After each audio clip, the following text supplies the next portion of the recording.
Við ætlum að byrja á því að fara upp á Múlajökli, þó að þangað sé torleiði nokkuð.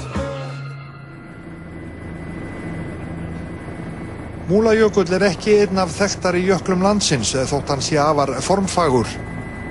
Engu að síður hefur hann í seinni tíð vakið athygli vísindamanna víða að úr heiminum, sem koma þangað árlega til rannsókna, þótt þangað sé varla fært nema fuglinum fljúgandi.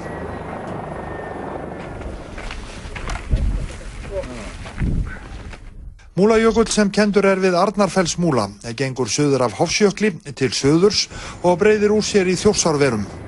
Þetta framhlaupsjökull en það heiti notað skriðjökla sem hlaupa fram en margfalt hraðar en skriðjöklum eiginlegt. Í framhlaupunum flyst mikill ís frá efri hluta jökulsins að jökulsporðinum. Vísindaleiðangurinn sem leiddur af Ívari Erni Benediktssyni, jarðfræðingi og lektor við Lundarháskóla í Svíþjóð, telur í þetta skipti allt í allt 14 manns. Þarna 3 nýir að mæta til leiks og 2 á leið tilbaka í staðinn.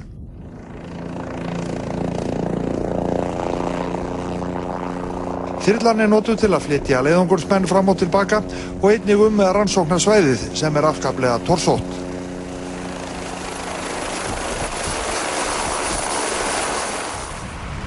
Vísindamennirnir hófu sína rannsóknir við jökulinn árið 2009. Og síðan höfum við verið hérna hverju ári síðan. Þetta þá 7. árið í röð. Og nú hefur verkefnið undið upp á sig og við erum komin hér í samvinnu við stóran hóp bandarískra vísindamanna og stúdenta. Þegar minnst á jökla þá hugsa væntanlega flestir ís og snjó, enda það nú megin uppistaðan í þessum náttúru fyrirbærum. En það ekki það sem dregur vísindamennina að jöklinum.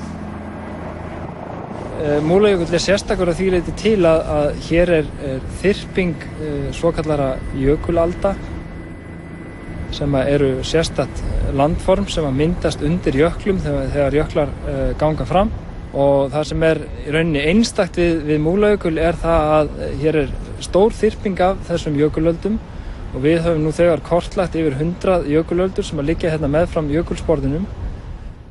Og jökulöldunar gera svæðið við Múlajökul einstakt á heimsvísu. Jökulöldur hafa áður fundist ein og ein við nútímajökla, en þetta eini jökullinn í veröldinni þar sem að það svona þyrping af þessu landformum. Drumlins are glacial landform that scientists have been trying to understand for over 150 years. And what's so special here is that these drumlins were formed probably in the last 100 years or so, and nearly all other drumlins that have been identified on Earth formed during the last ice age. And so in principle we can learn a lot more about how drumlins form here in this very modern drumlin forming environment than we could looking at a drumlin field from the last ice age. Þyrpingar af jökulöldum vel þekktar frá svæðum sem áður voru hulin stórum jökulskjöldum á síðasta jökulskeiði ísaldar fyrir það bil 20.000 árum síðan, og slík svæði eru til að mynda í Skandinavíu og á Bretlandseyjum og Norður-Ameríku. En eins og ég segi, svona þyrpingar voru óþekktar við nútímajökla áður en að þessi þyrping fannst hér við Múlajökul.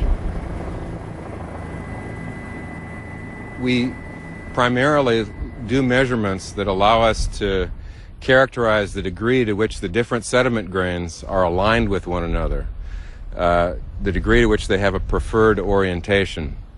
And in this case, our best measurement is a measurement where we look at the magnetic susceptibility of the sediment. This is just a measure of the degree to which the sediment is susceptible to a magnetic field. And it turns out that susceptibility is different in some directions than in others. And that difference in direction allows us to tell how the sediment squeezed around underneath the glacier. Leið og Múlajökull og umhverfi hans gefur hálærðum vísindamönnum frekari innsýn í fortíð jöklana, þá þetta nokkurs konar æfingasvæði fyrir bandarísku jöklafræði nemana. These students are here in part to do projects of their own, so they can start learning how to do science, geoscience in this case.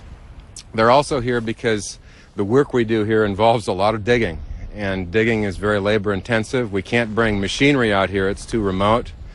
But the digging allows us to get beneath the loose debris that isn't very meaningful to us to the debris that actually is at the heart of the drumlins. And that's the debris we need to study in order to try to understand how drumlins form.